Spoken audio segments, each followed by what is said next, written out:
بسم الله الرحمن الرحیم. هیله کوم ملګرو چې جوړ به یاستئ. راځو سټارټ بټن ته آل پروګرامز اکسیسریز پینټ پروګرام هم ملګرو په تیر لیکچر کې پوره مکمل زده کو. راځو نوی درس ته چې هغه ته وایي ریموټ ډیسکټاپ کنیکشن. ریموټ ډیسکټاپ کنیکشن معنا څه ده؟ اول باید په معنا باندې ځان پوه کړو.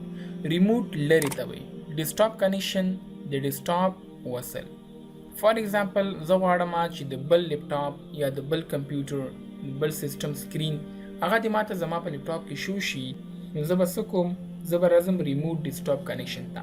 نه د سافټویر ضرورت شته، نه د اپلیکیشن ضرورت شته چې هغه انسټال کو، د هیڅ هم ضرورت نشته دی.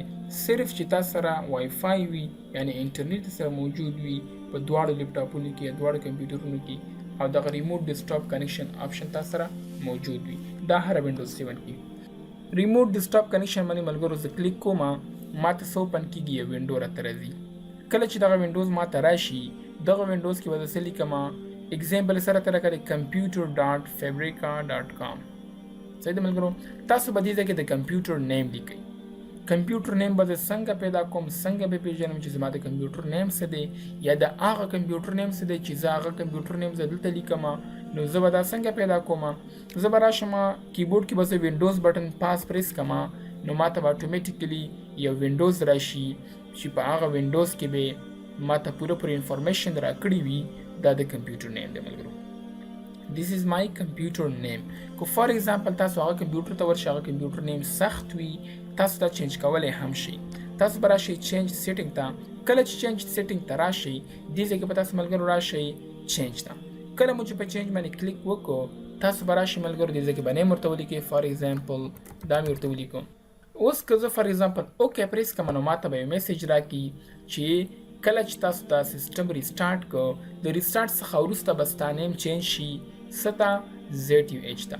پی سي نه به چینج شي ZUH ته. صحیح ده ملګرو؟ خو زه دا نه کوم ځکه چې ما سره ریکارډینګ آن دی. دا به کینسل کړم، دا به کینسل کړم. صحیح ده ملګرو؟ که نیم فار ایگزامپل تاسو چینج کو، نو تاسو ته مهمه دا خبره ده چې ستا د یوزر نیم او ستا د کمپیوټر نیم باید یو شان نه وي، لکه څرنګه چې تاسو ته په سکرین باندې ښکاري. او بله خبره دا ده چې ستا د کمپیوټر نیم او د بل کمپیوټر نیم به هم یو شان نه وي. فار ایگزامپل تاسو د کمپیوټر نیم پکې هم ولیکئ، وای فای هم در سره موجوده وي، بلکې دا کنیکټ کیږي نه، ایرر ورکوي.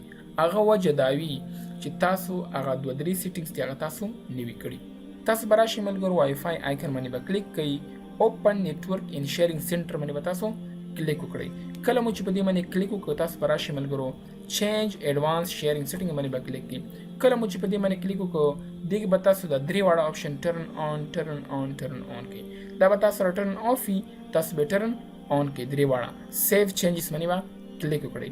کله مو چې په سیو چینجز باندې کلیک وکړو، اوس به راشئ تاسو واپس وینډوز بټن پاس ته، یا فار ایگزامپل تاسو راشئ سټارټ بټن ته، کمپیوټر باندې رایټ کلیک وکړئ، پراپرټیز باندې کلیک کړئ، تاسو ته هماغه وینډوز اوپن کیږي. دې کې به ملګرو تاسو راشئ ریموټ سیټینګز ته. کله مو چې په ریموټ سیټینګ باندې کلیک وکړو، تاسو به راشئ allow connections from computer running any version of remote desktop. بس تاسو به چې دې باندې کلیک وکړئ، دا به اون کې تاسو سره به ډونټ الو وي، تاسو به راشئ الو ته، دا به کلیک کړئ، دا به اوکې کړئ. اوس تاسو کولی شئ ملګرو چې تاسو د هغه کمپیوټر نیم دلته ولیکئ او تاسو ورسره کنیکټ شئ. کله مو چې دې کې دا کمپیوټر نیم ولیکو، تاسو ته به لوګون وینډو راشي، تاسو به په هغه کې دا کمپیوټر نیم دوباره ولیکئ او ورسره به پاسورډ هم پکې ولیکئ. نو تاسو ته به په دې سکرین کې، په دې لپټاپ کې ورته د هغه بل کمپیوټر سکرین شو شي.